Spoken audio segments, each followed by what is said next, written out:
السلام علیکم، کیسی ہیں میری یوٹیوب فیملی؟ امید کرتی ہوں آپ سب لوگ ٹھیک ٹھاک ہوں گے، خوش ہوں گے۔ اور جو کوئی میرے بہن بھائی پریشان ہیں، بیمار ہیں، اللہ پاک ان کو صحت اور تندرستی عطا فرمائے، آمین۔ آج کی ویڈیو سٹارٹ کرتے ہیں۔ آج کی ویڈیو آپ لوگ لاسٹ تک سنیے گا۔ آپ لوگوں کے ساتھ جو میں میریکل سٹوری شیئر کروں گی کہ کیسے کوئی کسی کی آہ جب دعا میں بدل جاتی ہے تو پھر کیسے میریکلز ہوتے ہیں۔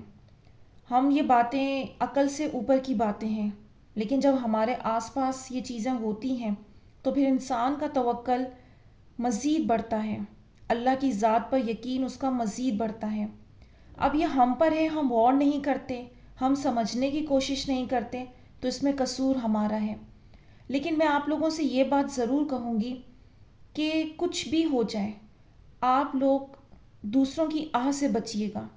انسان کو نہیں سمجھ آتا کہ کسی لمحے میں اس کا کوئی ادا کیا ہوا الفاظ، کوئی اس کا عمل، اس کے سارے اعمال کو ضائع کر سکتا ہے۔ لوگ اسے کچھ نہیں سمجھتے، لیکن میں نے اس سے نسلیں تک اجڑتے ہوئے دیکھی۔ گھر جو آباد تھے، عیش و عشرت میں تھے، وہ تک میں نے تباہ ہوتے ہوئے دیکھے۔ میں آپ لوگوں کے ساتھ آگے چل کر ضرور شیئر کروں گی وہ سٹوریز کہ انسان کو کہاں سے کہاں پہنچا دیتی ہے۔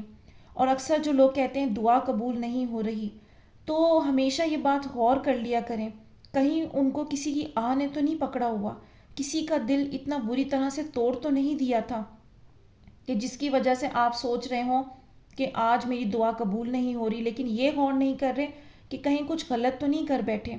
اور عموماً ایک بات یہ بھی ہوتی ہے کہ انسان ہے، ظاہر سی باتوں سے غلطی ہو جاتی ہے، آہ لے لیتا ہے، کسی کا دل توڑ دیتا ہے، اور اگر اسے کسی طرح سے احساس ہو بھی جائے کہ یہ میں نے عمل غلط کیا ہے، تو بڑی عجیب سی بات ہے کہ بجائے اس انسان سے معافی مانگنے کے، وہ اللہ سے تو معافی مانگ لیتا ہے لیکن اس انسان سے معافی نہیں مانگتا، اور اللہ بھی تب تک معاف نہیں کرتا جب تک کہ وہ انسان معاف نہیں کر دے گا۔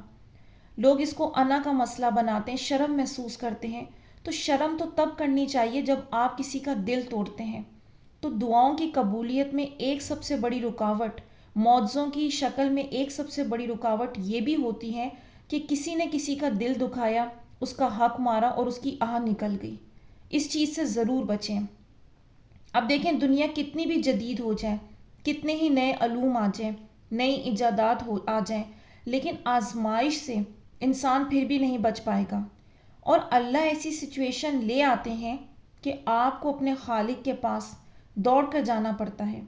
وہ خود قرآن میں کہتا ہے، آنا تم نے میرے پاس ہی لوٹ کر ہے، اور یہ بات وہ ٹیسٹ کے ذریعے اچھے سے سمجھا دیتا ہے۔ کوئی کتنا ہی امیر کیوں نہ ہو جائے، لیکن وہ سب کچھ پا نہیں سکتا۔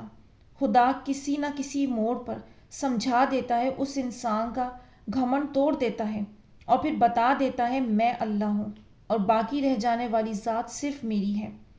آپ لوگوں نے محسوس کیا ہوگا میں زیادہ تر بات قرآن کے حوالے سے کرتی ہوں۔ اس کی بڑی وجہ یہ بھی ہے کہ مجھے بہت کم عمری میں یہ احساس ہو گیا تھا کہ اب ہماری زندگی میں قرآن صرف ثواب کی نیت سے رہ گیا ہے۔ پھر اس میں کچھ لوگوں کی تعداد وہ بھی ہے کہ کبھی پڑھ لیا، کبھی نہیں پڑھا، لیکن اصل میں وہ ہماری لائف میں کیا رول کرتا ہے یہ ہم زیادہ دھیان دیتے نہیں ہیں، جبکہ اللہ ہمیں آزمائشوں کے ذریعے توڑ توڑ کر متوجہ کر رہے ہیں کہ اس طرف آ جاؤ، اس طرف دھیان کر لو، یہاں سے مدد لو۔ اس میں وہ راز پوشیدہ ہے، اس میں نے وہ طریقے بتائے ہیں کہ تم اپنی آزمائش سے کیسے نکل سکتے ہو۔ لیکن اگر اس کے باوجود بھی ہم غفلت میں رہیں تو کیا فائدہ؟ بہت سارے لوگوں کی لائف میں اس کے ذریعے میریکل ہو رہے ہیں، شفا ملتی ہے بے شک لوگوں کو، لیکن کیا وہ وظائف ہی کرنے ہیں بس، باقی کچھ نہیں جاننا؟ اور جانتے نہیں ہیں جبھی تو بہت سارے لوگ آزمائش میں تھک کر مایوس ہو جاتے ہیں، اور پھر سب سے آخری خیال کیا ہوتا ہے کہ سوسائڈ کر لیتے ہیں، مر جانا بہتر ہے، ملے گا تو مجھے کچھ نہیں۔ حالانکہ وہ یہ جان ہی نہیں رہے کہ رب تعالیٰ کا نظام کیا ہے، سسٹم کیا ہے، وہ کیا کہہ رہا ہے، آپ نے کرنا کیا ہے، اس میں قصور کس کا ہے۔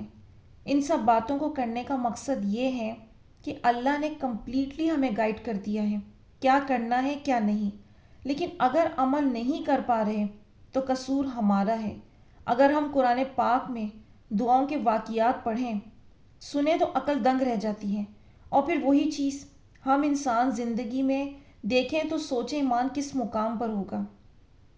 اس لیے آج جو میں میڈیکل اسٹوری شیئر کروں گی اس میں ہم سب کے لیے بہت بڑا میسیج ہے. کیونکہ ایک تو وہ نیک لوگ ہیں جو دعا میں کب سے صبر کر رہے ہیں لیکن رب تعالیٰ وقت بڑھا کر ان کا امتحان لے رہا ہوتا ہے. اور دوسرے وہ بھی ہیں جو گناہ نہیں چھوڑتے اور چاہتے ہیں ان کے کام بھی ہو جائیں, ان کی دعائیں قبول ہو جائیں. تو بس یہ کہانی سبق ہے. اور یہ اسٹوری ڈاکٹر جاوید نے شیئر کی. وہ بتاتے ہیں کہ ایک کینسر میں مبتلا خاتون نے ان سے رابطہ کیا اور اپنا میریکل شیئر کیا. ان خاتون نے بتایا کہ میں کینیڈا میں رہتی ہوں. میری ایک ضرورت مند رشتہ دار تھی, کچھ پیسوں کی انہیں ضرورت تھی تو میں نے مدد کر دی. اور پھر ایسا ہوا کہ میں جب پاکستان آئی تو خاندان میں تقریب تھی. وہ ضرورت مند خاتون تھی, وہیں موجود تھیں. مجھے سمجھ نہیں آیا مجھے کیا ہوا اچانک, اور میں نے حقارت میں ان کی بہت بے عزتی کی. سب لوگوں کے سامنے اپنے احسانات گنوائے اور انہیں بہت زیادہ ذلیل کیا. لیکن وہ آگے سے بہت شرمندہ تھیں, ایک لفظ نہ بولی. میں پھر کینیڈا واپس چلی گئی. کچھ عرصہ گزرا, میری طبیعت خراب ہوئی. ٹیسٹ کروائے تو اس میں کینسر ہو گیا تھا. مجھے سمجھ ہی نہ آیا یہ اچانک ہوا کیا. پھر سورہ رحمان کا پیغام ملا تو احساس ہوا مجھے اس عورت کی آہ لگ گئی ہے. پتہ نہیں کیسے لیکن اللہ نے میرے دل میں ڈال دیا. پھر میں دوبارہ پاکستان گئی اور جو غلطی میں نے کر دی تھی وہ ٹھیک کرنی تھی. میں نے اس عورت سے معافی مانگی, اور معافی بھی کس طرح سے مانگی, جس طرح سب کے سامنے ذلیل کیا تھا ٹھیک اسی طرح 10 لوگوں کو جمع کر کے میں نے سب کے سامنے معافی مانگی.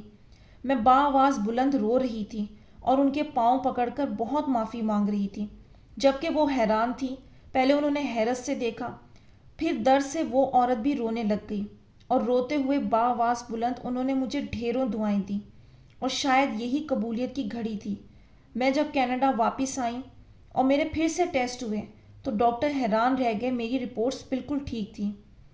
یہ اتنا بڑا میریکل تھا کہ میں حیران رہ گئی تھی اور دنگ رہ گئی تھی, اور رب کا شکر ادا کرتے نہ تھکتی تھی. ماشاءاللہ یہ تھی ان کی میریکل اسٹوری. کس قدر بڑا میریکل ہے یہ. جب میں نے یہ کہانی سنی تھی میں بہت دنگ تھی. اور دیکھیں یہ سب ہمیں کیا سکھاتے ہیں, اللہ پر توکل. میڈیکل سائنس ابھی تک اتنی جدید نہیں ہو سکی کہ کامیاب کینسر کا علاج دریافت ہو. بہت کم لوگ ہیں جو اس سے بچ پاتے ہیں, لیکن قرآن نے تو ہمیں بہت پہلے بتا دیا تھا, راستہ دکھا دیا تھا. لیکن پھر کیوں چل پڑے ہم مایوسی کے راستے پر, بے یقینی کے راستے پر. مسلمانوں کو تو مشعل راہ بننا تھا, لیکن جب بندہ خود ہی اندھیروں میں چلا جائے گا تو وہ کسی کو کیا راستہ دکھائے گا. اور یہ دعا کیوں بنائی اللہ نے, کیوں وہ ہماری لائف میں ایسی سچویشن لاتا ہے کہ ہم ٹوٹل دعا پر آ جاتے ہیں. اس لیے کہ ہم یہ جان لیں ہم کچھ نہیں ہیں. اگر انسان میں فرعونیت کا سریہ گردن میں آ جائے تو جان لے انسان ہر چیز کے لیے خدا کا محتاج ہے. اور یہ کوئی ظلم نہیں ہے, بلکہ یہ اس رب کا پیار ہے جو بہانوں سے اپنے قریب کر لیتا ہے, سکھاتا ہے, سمجھاتا ہے, زندگی گزارنے کے درست طریقے سکھاتا ہے. پھر بھی یہ گلا کہ جو مانگ رہا ہوں وہ نہیں مل رہا, تو اس پر چھوڑ کر تو دیکھیں, انتظار کر کے تو دیکھیں.